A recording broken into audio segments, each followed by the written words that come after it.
സങ്കീർത്തനങ്ങൾ 122 ഒന്നാമത്തെ വാക്യം. യഹോവയുടെ ആലയത്തിലേക്ക് നമുക്ക് പോകാം എന്ന് അവർ എന്നോട് പറഞ്ഞപ്പോൾ ഞാൻ സന്തോഷിച്ചു. ജീവവചനത്തിന്റെ എല്ലാ കേൾവിക്കാർക്കും വേഗം വരുന്നവനായ കർത്താവായ യേശു ക്രിസ്തുവിന്റെ നാമത്തിൽ സ്നേഹവന്ദനം. ആലയത്തിലെ സന്തോഷം അനുഭവിക്കണം എന്നൊരു വിഷയമാണ് നാം ചിന്തിക്കുന്നത്. കൊടുപ്പുറപ്പുകളെ, ഒരു ദൈവ പൈതൽ എപ്പോഴും എല്ലാറ്റിലും സന്തോഷമുള്ളവനായിരിക്കണം. സന്തോഷമില്ലാത്തവർ, സന്തോഷിക്കുവാൻ കഴിയാത്തവർ ക്രമേണ നിരാശയുടെ പടുകുഴിയിലേക്ക് വീഴ്ത്തപ്പെടും. ദൈവമക്കൾക്ക് ജീവിതത്തിൽ കഷ്ടതയുണ്ടെങ്കിലും സന്തോഷിപ്പാൻ ഏറെ വകയുണ്ട്. തൻ്റെ മക്കൾ എപ്പോഴും സന്തോഷത്തോടെ ഇരിക്കുന്നവരാകുവാനാണ് പരിശുദ്ധനായ ദൈവം ആഗ്രഹിക്കുന്നത്. നാം ഇവിടെ ജീവിച്ചിരിക്കുമ്പോൾ തന്നെ സ്വർഗീയമായ സന്തോഷത്തിൽ ജീവിക്കുവാനുള്ള മാർഗങ്ങൾ ദൈവം നമുക്ക് ഒരുക്കിയിട്ടുണ്ട്. എന്നാൽ പലർക്കും അത് അവകാശമാക്കാനും അനുഭവിക്കുവാനും കഴിയുന്നില്ല എന്നുള്ളതൊരു സത്യമാണ്. പ്രിയരെ, ലോകപ്രകാരം ജീവിക്കുന്നവരുടെ സന്തോഷവും ദൈവവചനപ്രകാരം ജീവിക്കുന്നവരുടെ സന്തോഷവും ഏറെ വ്യത്യസ്തതയുള്ളതാണ്. ഭൗതിക നിലവാരങ്ങളിൽ ലോകമനുഷ്യൻ സന്തോഷിക്കുമ്പോൾ ആത്മീയ വിഷയങ്ങളിലാണ് ഒരു ദൈവപൈതലിന്റെ സന്തോഷം. ദൈവം ദാനം ചെയ്ത രക്ഷയിൽ സന്തോഷിക്കുന്ന, തങ്ങളെ അനുദിനം ശക്തീകരിക്കുന്ന, തിരുവചനത്തിൽ സന്തോഷിക്കുന്ന ദൈവമക്കൾ, അവർ തങ്ങളുടെ സന്തോഷം കർത്താവിൽ സമർപ്പിച്ച് നന്ദി അർപ്പിച്ച് ജീവിക്കുന്നവരാണ്.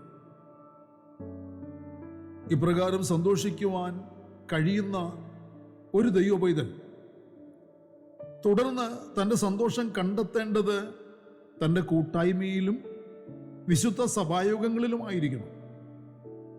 രക്ഷയിലും വചനത്തിലും സന്തോഷമുള്ള ഒരു ദൈവപൈതലിനോട് ആലയത്തിൽ പോയി നിങ്ങൾ ആരാധിക്കണം എന്നാരും നിർബന്ധിക്കേണ്ട ആവശ്യമേ ഇല്ല.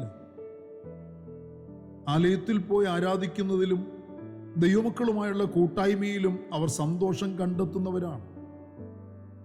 അപ്രകാരമുള്ള ഒരു വിശ്വാസിക്ക് തങ്ങളുടെ ആരാധനയും കൂട്ടായ്മയും അവഗണിക്കുവാൻ സാധിക്കുകയില്ല.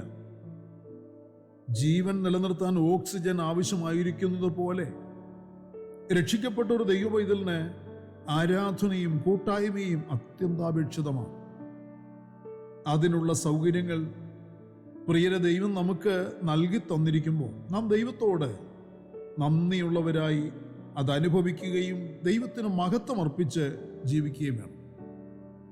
അതിനുള്ള അവസരങ്ങൾ നാം കണ്ടെത്തുകയും അതിൽ സന്തോഷിക്കുകയും ചെയ്യാൻ ഒരു വിശ്വാസിക്ക് കഴിയുന്നില്ലെങ്കിൽ അത് അവൻ്റെ ആത്മീയ മരണത്തിലേക്ക് കൊണ്ടുചെന്നെത്തിക്കുവാൻ പോകുന്ന പ്രയാസകരമായ ഒരവസ്ഥയായി മാറും.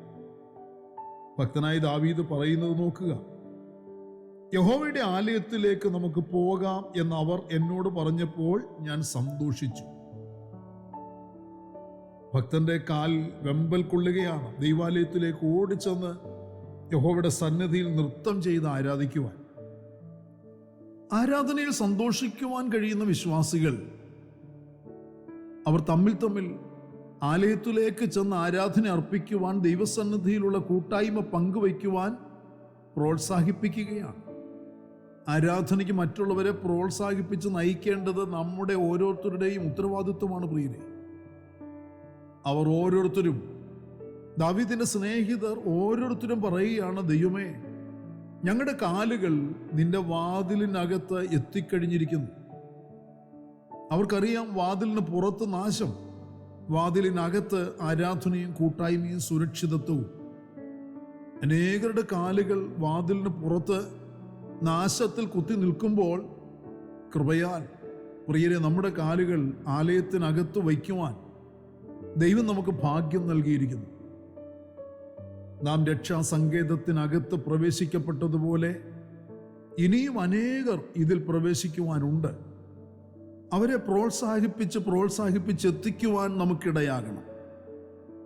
അങ്ങനെ യഹോവയാൽ വീണ്ടെടുക്കപ്പെട്ടവർ മടങ്ങി ഉല്ലാസഘോഷത്തോടെ സിയോനിലേക്ക് വരും. നിത്യാനന്ദം അവരുടെ തലമേൽ ഉണ്ടായിരിക്കും. അവർ ആനന്ദവും സന്തോഷവും പ്രാപിക്കും. ദുഃഖവും നെടുവീർപ്പും ഓടിപ്പോവും. യെശയ്യാവ് 35:10 വാക്യത്തിൽ ഇങ്ങനെ വാഗ്ദത്തം ചെയ്യുന്നു. കൂടപ്പുറപ്പുകളെ, ദൈവസന്നിധിയിൽ നാം ആനന്ദിക്കുന്ന ഒരു ദിവസം വേറെ 1000 ദിവസങ്ങളെക്കാൾ ഉത്തമമാണ് എന്ന് വചനം പറയുന്നു. നിന്റെ പ്രാകാരങ്ങളിൽ കഴിക്കുന്ന ഒരു ദിവസം വേറെ 1000 ദിവസങ്ങളെക്കാൾ ഉത്തമമല്ലോ. ദുഷ്ടന്മാരുടെ കൂടാരങ്ങളിൽ പാർക്കുന്നതിനേക്കാൾ എൻ്റെ ദൈവത്തിൻ്റെ ആലയത്തിൽ വാതിൽ കാവൽക്കാരനായിരിക്കുന്നത് എനിക്കേറെ ഇഷ്ടം എന്നാണ് സങ്കീർത്തനക്കാരൻ ഓർപ്പിക്കുന്നത്. നമുക്ക് ആദിമ പിതാക്കന്മാരെ പോലെ, അപ്പോസ്തലന്മാരെ പോലെ പ്രിയരെ ആരാധനയും കൂട്ടായ്മയും ഉല്ലാസവും ആനന്ദവുമായി അനുഭവിക്കുവാൻ കഴിയണം. അതിനായി മറ്റുള്ളവരെ പ്രോത്സാഹിപ്പിക്കുവാനുമുള്ള ഉത്തരവാദിത്വം നമുക്ക് ഓരോരുത്തർക്കും നിറവേറ്റുവാനുണ്ട്. ആ ഉത്തരവാദിത്വം നിറവേറ്റുന്നവരാകാം. പ്രാർത്ഥനയ്ക്കായി നമ്മുടെ കണ്ണുകളെ അടയ്ക്കാം.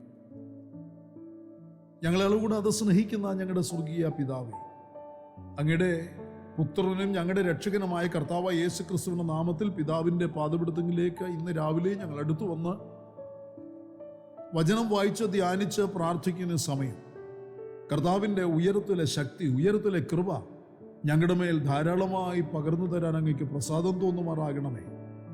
ജനം അനുഗ്രഹിക്കപ്പെടാൻ, ജനം വിടുവിക്കപ്പെടാൻ ഇടയാക്കണം. ഇന്നിൻ്റെ മറുപടികളും വിടുതലുകളും പ്രാപിച്ച് ദൈവത്തിൻ്റെ സന്നിധിയിൽ സാക്ഷ്യമുള്ളവരായി ജീവിക്കുക. കർത്താവേ, ഞങ്ങൾ ആരാധിക്കുന്നവരായി തീരുവാൻ, ഞങ്ങൾ കൂട്ടായ്മ പങ്കുവെക്കുന്നവരായി തീരുവാൻ, മറ്റുള്ളവരെ അതിനുവേണ്ടി പ്രോത്സാഹിപ്പിക്കുന്ന ഉത്തരവാദിത്വം നിറവേറ്റുന്നവരായി തീരുവാൻ ചെയ്യുവാൻ ഞങ്ങളെ സഹായിക്കണം, ബലപ്പെടുത്തണം. ഇന്നിൻ്റെ മറുപടികളും വിടുതലുകളും ഞങ്ങൾ യേശു ക്രിസ്തുവിന്റെ നാമത്തിൽ അവകാശം പറയും. സമർപ്പിച്ച് പ്രാർത്ഥിക്കുന്ന മക്കളുടെ മേൽ ഇന്ന് ചില വിടുതലുകളെ കൽപ്പിക്കണമേ, സൗഖ്യം കൽപ്പിക്കണമേ. അങ്ങയുടെ വരവിന് വേണ്ടി ഒരുങ്ങി കാത്തിരിപ്പാൻ ഞങ്ങളെല്ലാവരും സഹായിക്കണം. പ്രാർത്ഥന കടവൻകൃപയ്ക്കായി സ്തോത്രം. സകലത് ഞങ്ങൾക്ക് വേണ്ടി ജീവൻ തന്ന യേശു ക്രിസ്തുവിൻ്റെ ധന്യമായ നാമത്തിൽ താഴ്മയോട് അപേക്ഷിക്കുന്നു. ദയ തോന്നി കേൾക്കുമാറാകണമേ. ആമേൻ. വാത്സല്യ പ്രിയപ്പെട്ടവരെ, നമ്മുടെ വാഴ്ത്തപ്പെട്ട കർത്താവിൻ്റെ വരവ് അടുത്തിരിക്കുന്നു. അവൻ്റെ വരവിന് വേണ്ടി നമുക്ക് അധികം ശ്രദ്ധയോടെ ഒരുങ്ങി കാത്തിരിക്കാം. മാറാനാഥ.